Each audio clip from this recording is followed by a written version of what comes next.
Assalamualaikum warahmatullahi wabarakatuh. Bertemu lagi dengan saya Anas Ma'ruf Anizar. Dan pada video kali ini kita akan membahas tentang mata kuliah geometri dasar. Untuk lebih lengkapnya silahkan simak dan pahami video berikut ini. Oke, kita lanjutkan teorema 1.3. Bunyi dari teorema 1.3 adalah kongruensi antar segmen adalah hubungan ekuivalensi. Ya, kongruensi antar segmen adalah hubungan ekuivalensi. Nah, di sini diketahui seperti ini. Diketahui, kalian bisa lihat di buku ya. Diketahui ada segmen garis AB, ada segmen garis CD, ada segmen garis EF, gitu ya. Kemudian diketahui lagi bahwasanya AB, segmen garis AB itu kongruen dengan segmen garis CD, gini kan? Kemudian segmen garis CD itu kongruen juga dengan segmen garis EF. Nah, yang akan dibuktikan adalah apa? Dia ekuivalen. Nah, dikatakan dia memiliki hubungan ekuivalensi itu jika apa? Jika ini maksudnya. Yang pertama, ekuivalensi itu yang pertama dia berkongruen atau kongruen dengan dirinya sendiri. Artinya kalau misalnya kita ambil AB gitu aja ya, segmen garis AB itu harus kongruen dengan dirinya sendiri.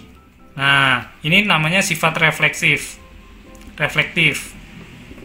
Nah, ini yang akan kita buktikan nanti. Kemudian yang kedua, bisa dikatakan ekuivalensi jika CD, segmen garis CD itu kongruen dengan segmen garis AB. Artinya apa? Dia simetri. Maksudnya simetri apa? Kan yang diketahui di sini AB kongruen dengan CD. Maka dia akan berlaku sebaliknya, CD kongruen dengan AB. Itu namanya simetri. Ini yang akan kita buktikan juga. Nah, yang ketiga namanya adalah transitif. Transitif. Apa maksudnya? Kalau ada AB kongruen dengan CD, CD kongruen dengan EF, maka akan kita buktikan bahwasanya segmen garis AB itu kongruen dengan segmen garis EF. Ini kongruen dengan ini kongruen dengan ini. Akan kita buktikan AB kongruen dengan EF. Segmen garis ya. Itu namanya transitif. Nah, jika suatu hubungan itu memenuhi refleksif, simetrik, transitif, namanya hubungan ekuivalensi. Jadi untuk membuktikan teorema ini kita harus membuktikan ketiga hal ini. Gitu ya. Oke, kita langsung aja masuk ke pembuktian. Pembuktian yang pertama. Kita akan mendeskripsikan atau membuktikan yang ini. Oke. Sekarang panjang dari AB. Panjang dari AB, panjang ya, jadi nggak perlu tak kasih straight atau garis di atasnya, nggak perlu. Soalnya saya akan membahas tentang panjang segmen garis AB. AB kan panjang garis itu. Kalau panjang kan seperti ini ya nggak? Seperti ini kan ya? Berupa bilangan real. Kan berarti sama aja dengan dirinya sendiri. Ya nggak sih? Panjang dari garis AB ya pasti, panjang dari garis AB atau segmen garis AB pasti sama dengan panjang dari garis AB. Kan gitu.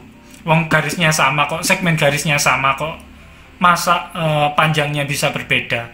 Segmen garisnya itu sama. Panjangnya kan pasti sama, toh? AB sama dengan AB. Maka, artinya apa? Kalau misalnya panjangnya itu sama, maka hasilnya adalah AB langsung kongruen dengan AB. Ya enggak? Dari mana? Definisi 1.3. Tentang apa? Segmen kongruen. Segmen kongruen. Loh kok bisa? Coba dibuka lagi definisi 1.3. Definisi 1.3 kan bilang, dua atau lebih segmen dikatakan kongruen jika dan hanya jika segmen tersebut memiliki panjang yang sama. AB, panjang AB itu sama dengan panjang AB. Ya iyalah. Maka ya sudah, segmen garis AB kongruen dengan segmen garis AB. Sudah. Yang ini terbukti, reflektif terbukti. Gitu ya. Sekarang kita akan membuktikan yang ini. Segmen garis CD kongruen dengan segmen garis AB. Kita punya ini diketahui kan ya. Segmen garis AB itu kongruen dengan segmen garis CD. Ini diketahui. Diket gini.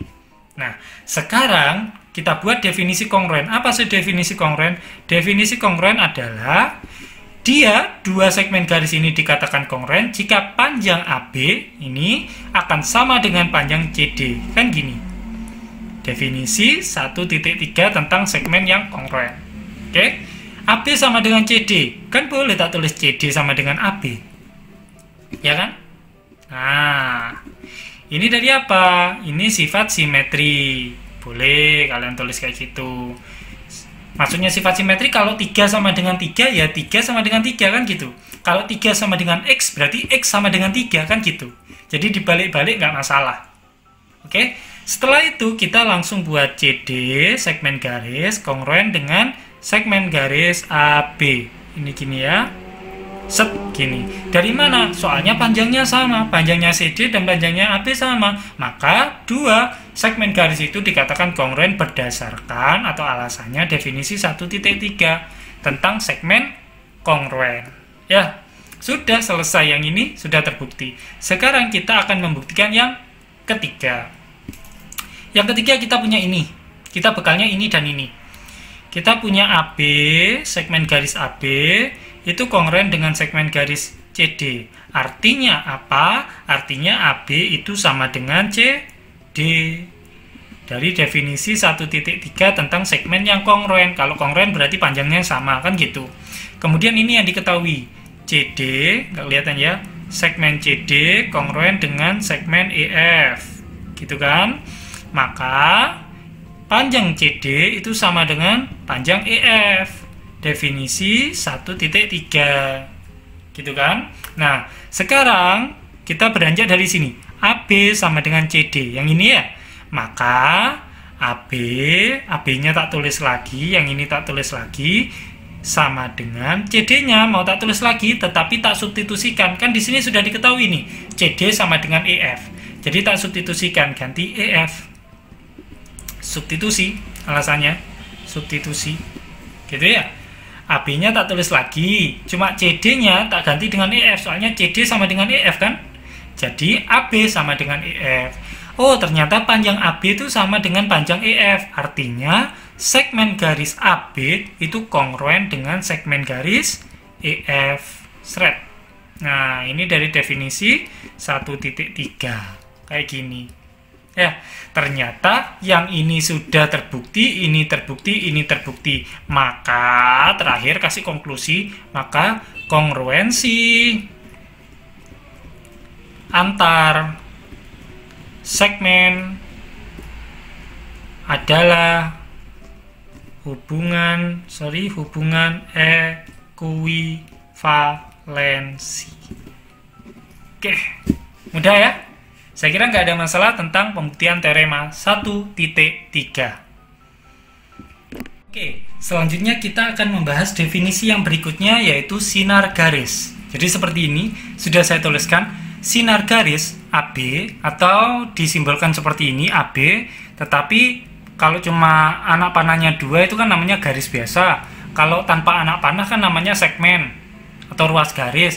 Kalau anak panahnya 1 kayak gini itu namanya sinar garis. Adalah himpunan titik-titik jika dan hanya jika titik-titik itu merupakan gabungan dari ruas garis AB dan himpunan semua titik C dengan B di antara AC. Nah, ini karena definisi tidak perlu dibuktikan, tetapi akan kita jelaskan, akan kita perjelas.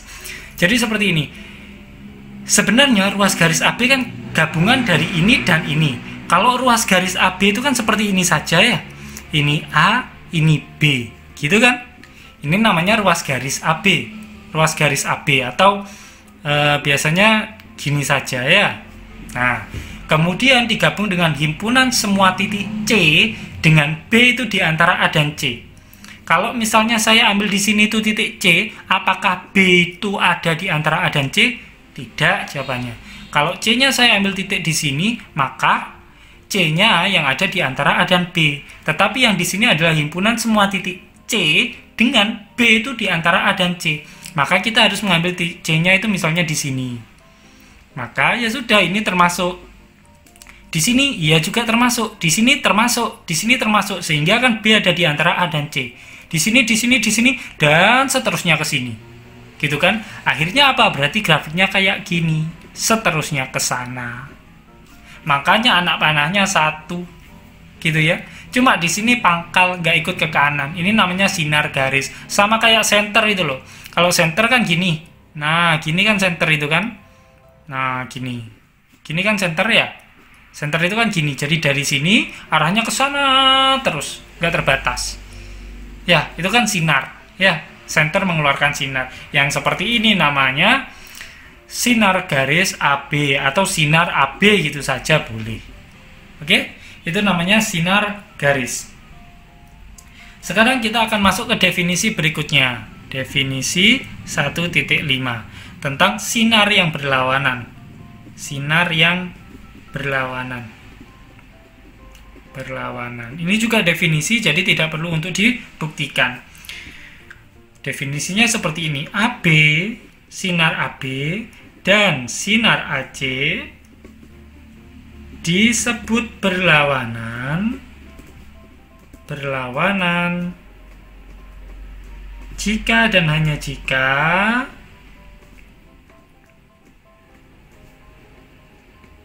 A di antara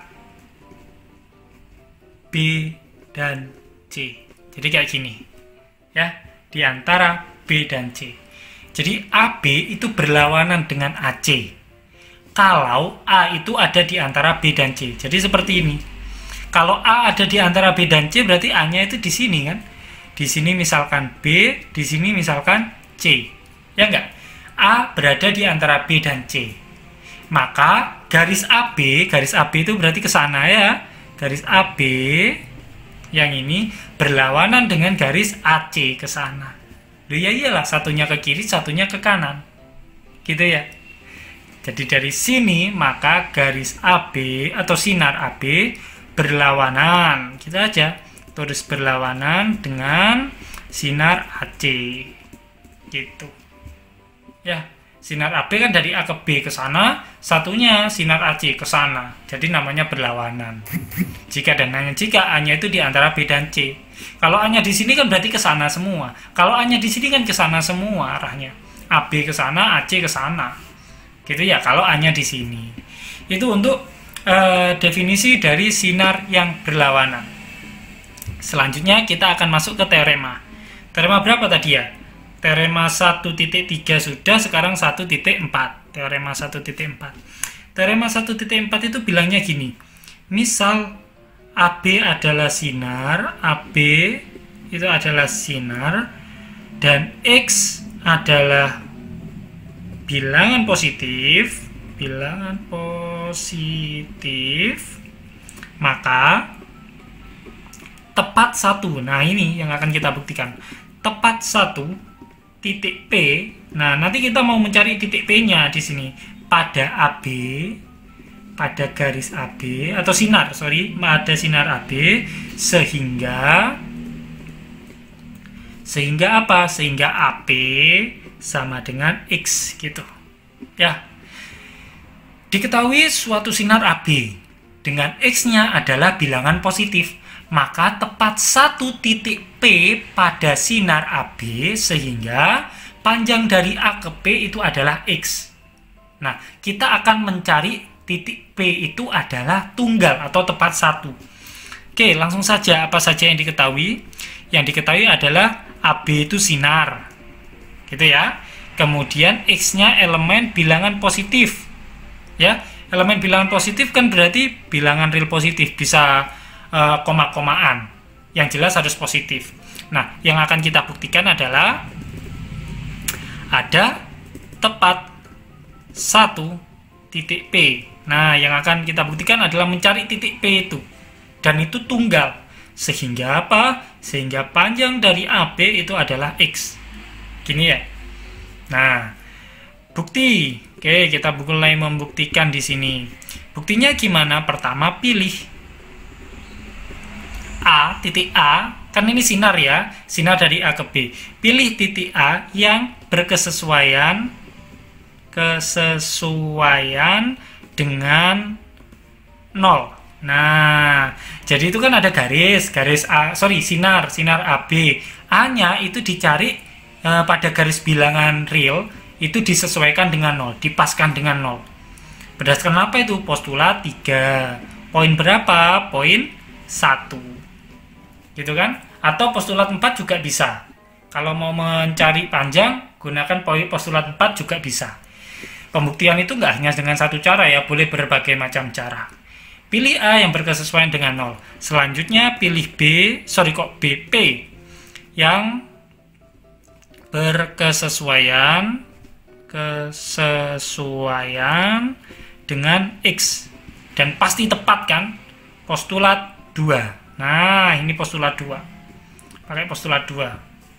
Oke, setelah itu pilih titik P yang tepat 1 ini, maksudnya tepat 1 berkesesuaian dengan X ya, soalnya berdasarkan postulat ini boleh postulat 2, boleh pakai postulat 3 yang poin 2 bisa. Kalau postulat 3.2 kan berarti kita beranjak dari bilangan real X pasti tepat 1, yaitu dengan kasih nama sudah titik dengan 1 titik kan. Nah, titik itu kasih nama P. Itu postulat 3.2, boleh pakai itu. Sehingga nanti kalau misalnya dicari AP, maka kita tinggal mencari P-nya kan bersesuaian dengan X. A-nya dengan 0, X dikurangi 0. Postulat 3.3. Gini kan? Maka panjangnya AP berapa? X. Selesai. Sudah. Tepat satunya ini pakai postulat 3.2. Dari bilangan real pasti tepat 1, yaitu 1 titik maksudnya ya. 1 titik itu dikasih nama apa? Dikasih nama P. Nah, panjangnya berapa? Panjangnya AP sama dengan X. Selesai. Tepat satunya terbukti, AP sama dengan X-nya juga terbukti. Selesai ya. Ini silakan ditulis lagi sebagai konklusi. Maka, kayak gitu ya. Maka, tepat 1 titik P sehingga AP sama dengan X, kayak gitu ya. Oke, itu tentang teorema 1.4. Saya kira nggak ada masalah. Saya lanjut ya ke teorema. Oh, kok ke teorema? Setelah teorema titik 4 itu masih ada definisi terlebih dahulu. Definisi 1.6. Nah, di definisi 1.6 kita berbicara tentang titik tengah. Ya, tentang titik tengah. Definisinya seperti ini. Titik B disebut titik tengah, sebentar, pada segmen garis AC kayak gini, jika dan hanya jika satu. Syarat yang pertama apa? Syarat yang pertama adalah B di antara A dan C. Oke. Seperti keantaraan ya, B di antara A dan C. Dan syarat kedua ini yang membedakan dengan definisi keantaraan titik. Yang syarat kedua adalah AB sama dengan BC. Oke. Jadi ketika dua syarat ini terpenuhi, B di antara A dan C dan AB sama dengan BC, maka B disebut dengan titik tengah. Bukan hanya keantaraan saja, bukan hanya B di antara A dan C, tetapi B titik tengah dari segmen garis AC. Kayak gitu ya. Saya kira gampang. Kalau misalnya gambarnya kan kayak gini, karena ini definisi, nggak perlu yang namanya pembuktian, cukup penjelasan saja. Kalau ini A, ini C, kita kalau mau menentukan titik tengahnya harus cari. Cari yang apa?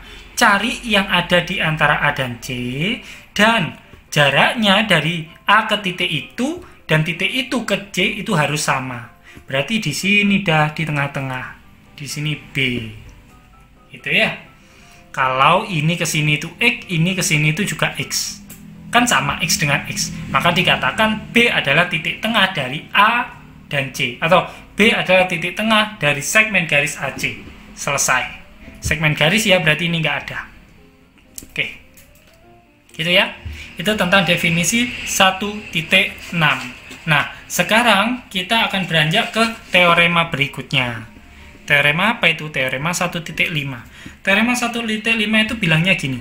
Setiap garis, setiap ruas garis atau setiap segmen garis, ruas garis mempunyai tepat 1 titik tengah. Nah, kayak gini. Sama kayak garis atau segmen garis AC ini loh. dia punya lebih dari satu apa tepat satu titik tengah ya? Logikanya kan pasti tepat satu, tetapi itu ternyata merupakan teorema. Artinya harus kita buktikan terlebih dahulu.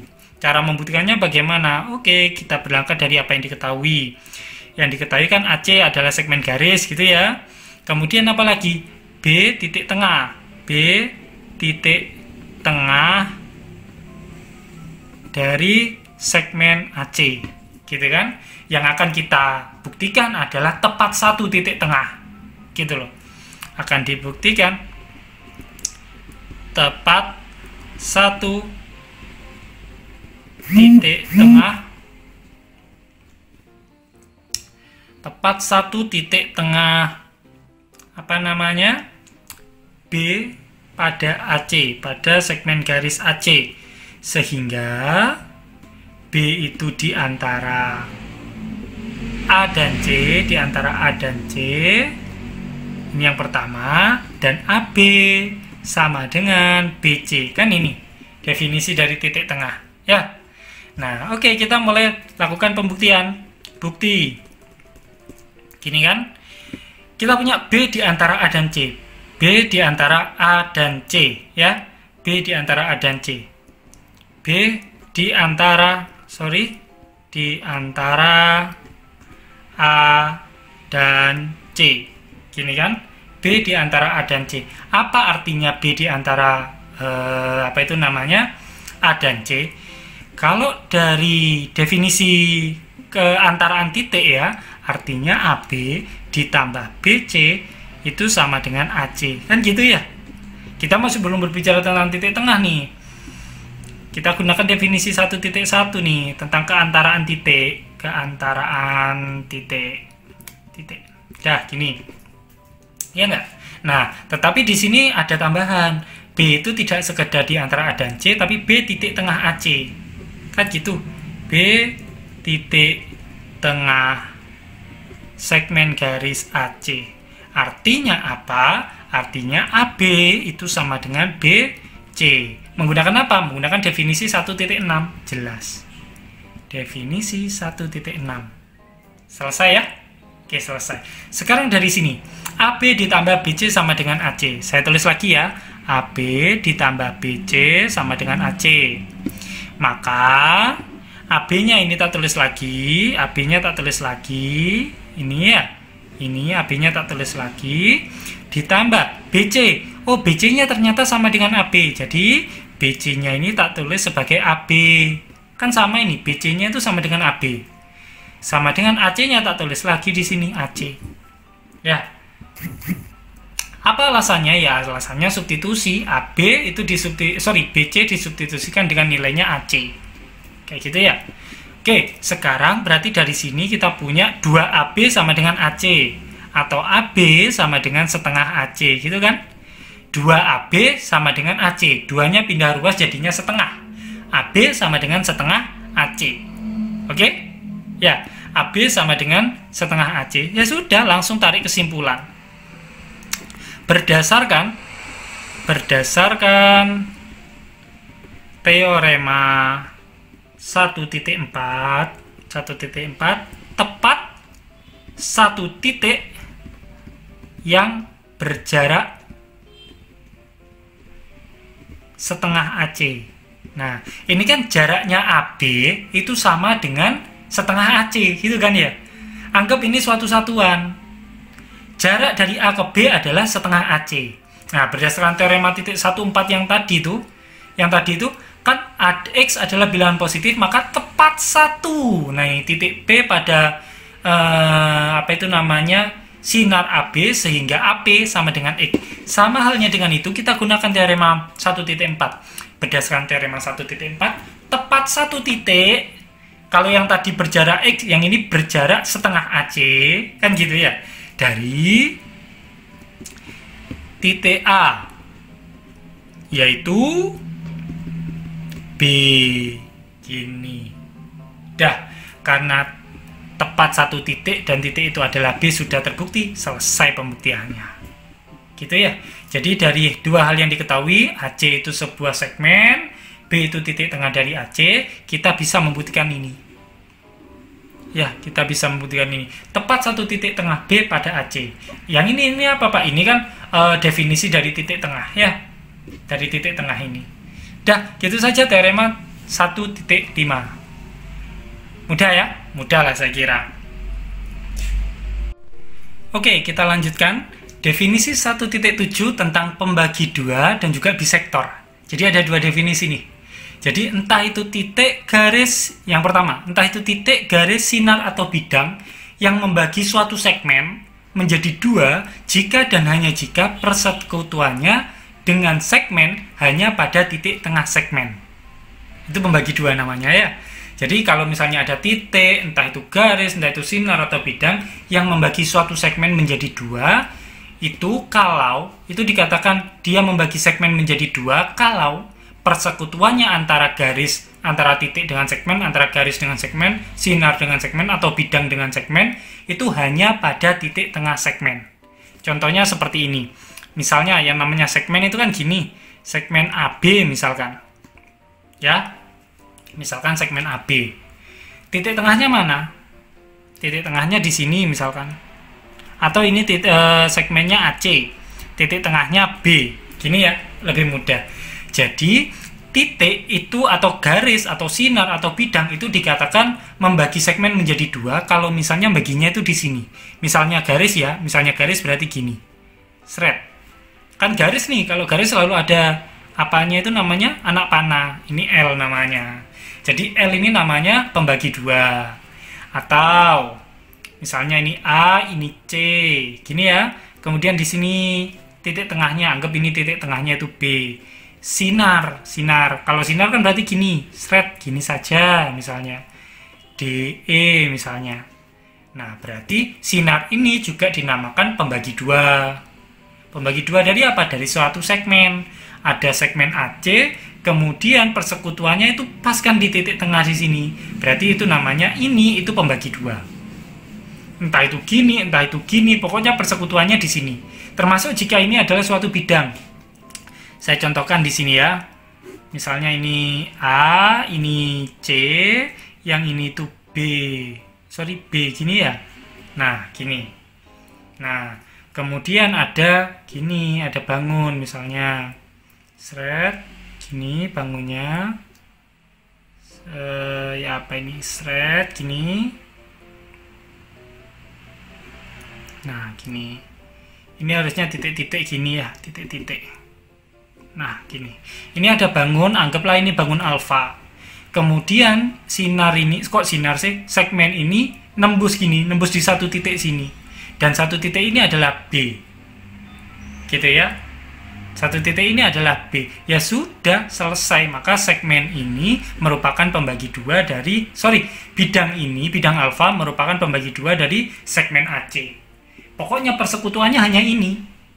Selain itu enggak, ini berlubang, ini sudah seret, ini titik-titik ya. Ini garis lurus lagi. Kalau mau digambarkan lebih rapi itu kayak gini gambarnya.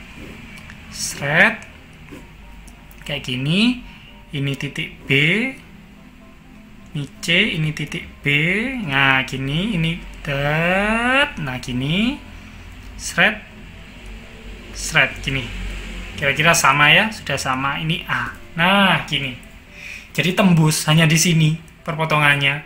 Dan B itu adalah titik tengahnya, titik tengah dari segmen AC. Maka alfa ini dinamakan pembagi dua dari segmen AC. Itu tentang definisi pertama ya. Nah, sekarang bangun yang membagi segmen AC sama panjang seperti ini disebut bisektor. Jadi alfa adalah bisektor dari segmen garis AC. Selesai. Jadi yang namanya bisektor itu hanya untuk bangun atau bidang saja. Gitu ya. Itu definisi 1.7. Saya lanjutkan terakhir definisi 1.8. Ya, untuk bab ini. Tentang apa? Garis sumbu namanya. Garis sumbu. Gini. Garis sumbu adalah didefinisikan seperti ini. Adalah garis yang tegak, lurus, segmen di titik tengahnya. Nah, ini definisinya.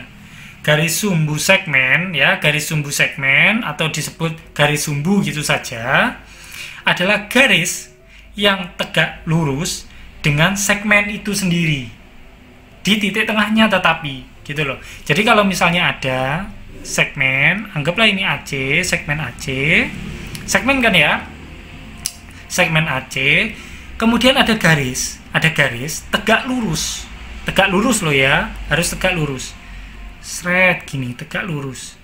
Garis berarti ada arahnya. Nah, gini misalnya, tegak lurus dengan segmen, berarti siku-siku ya, namanya tegak lurus. Tepat di titik tengahnya, di titik tengah segmen ini. Maka L ini disebut garis sumbu. Gini ya. Berbeda lagi kalau misalnya AC, titik tengahnya itu B. Ini ada garis, kayak gini garisnya. Garis. Anggaplah garis K gitu. Apakah garis K merupakan garis sumbu? Kan ini segmen. Memotongnya juga tepat di titik tengahnya. Apakah K itu garis sumbu? Apakah K itu garis sumbu? Jawabannya tidak. Kenapa? Karena dia tidak tegak lurus. Karena tidak tegak lurus. Soalnya yang namanya garis sumbu selain harus membagi atau memotongnya itu tepat di titik tengah segmen, juga harus tegak lurus. Maka bisa dikatakan garis sumbu. Gitu ya. Berbeda dengan yang ini. Kalau pembagi dua kan hanya cukup didefinisikan, hanya cukup persekutuannya adalah di titik tengah segmen. Entah itu garisnya gini, entah itu garisnya miring kayak gini, nggak peduli. Yang jelas dia memotongnya tepat di titik tengah ini, di titik tengah segmen. Kalau garis sumbu tidak hanya memotong tepat di titik tengah, tetapi harus tegak lurus atau 90 derajat. Baru dinamakan garis sumbu. Mungkin itu aja. Mudah ya saya kira.